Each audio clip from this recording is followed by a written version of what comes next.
Hello everyone. This lecture is very easy and very important for attempting simplification problems, powers, exponents and roots, and distributive law.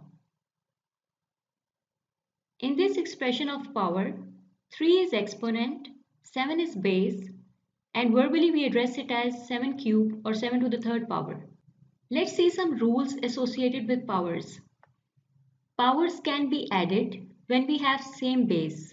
Expanding this expression can tell us that we can write it as 5 raised to power 9. So we can simply add the exponents. If we raise power to another power, then we can multiply the exponents. When the base is same of the dividing powers, then we can subtract the exponents. We can see that after cancellation, we are left with 3, 7. Technically, the power of 0 gives us the value of 1. We can see that this expression is equal to 1. Because we have same base, exponents can be subtracted. Here comes the very important question that involves the concept of power. A cell doubles every minute. Starting with single cell, what is the total number of cells after 6 minutes?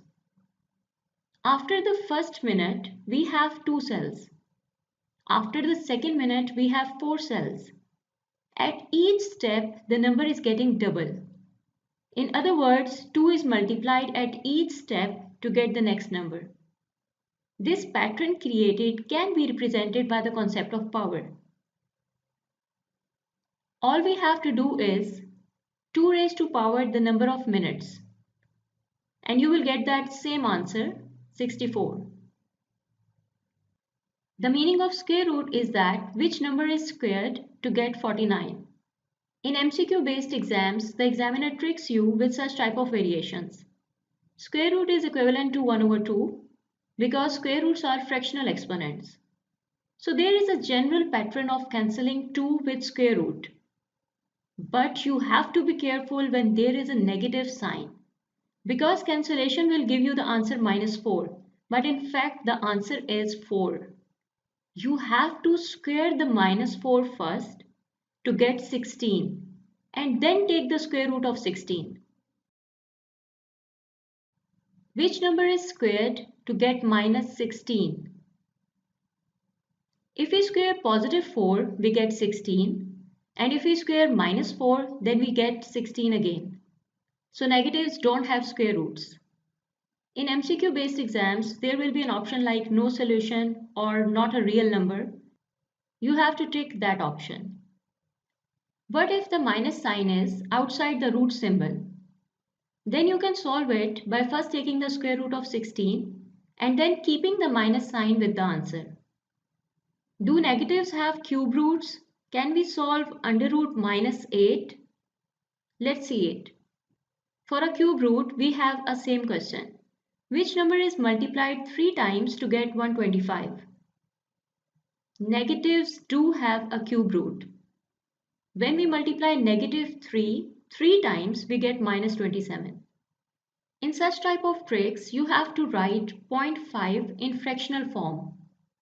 So 49 raised to power half is actually taking the square root of 49.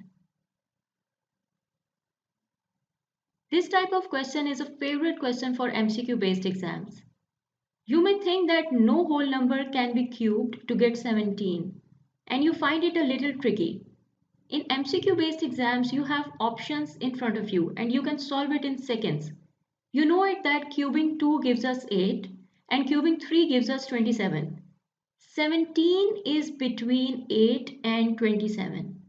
So a rough guess is that answer must be near to 2.5. In just first look, we can eliminate the last two options and then use this way to decide between the first two options. What if we have fractional exponent in this form? We can write this exponent in two ways. Both are equivalent to this expression. So there are two ways of solving this. First take a square of a number and then take a fifth root. And another way is take a fifth root first and then square a number. I am more comfortable with this method. Distributive law. If you have this type of expression, you can distribute 2 inside parentheses. When you have to distribute a negative number, you have to reverse the sign of numbers inside the parentheses. Factoring out is kind of an opposite of distribution. In the same way, we can also factor out 2. Factoring out negatives also requires that you should flip the sign inside the parentheses. In this expression, you have to factor out -2. So you are going to flip the sign inside the parentheses.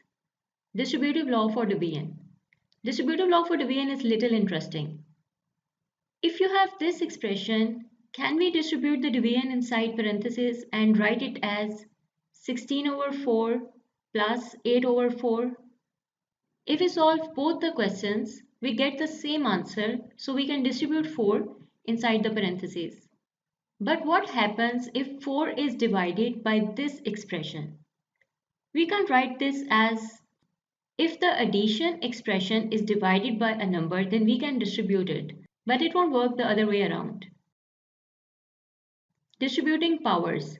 We can distribute powers onto numbers being multiplied inside parentheses, and we can also distribute powers onto numbers being divided. But powers can't be distributed when the numbers are added or subtracted. When we distribute the powers and then solve the question, we get different answers.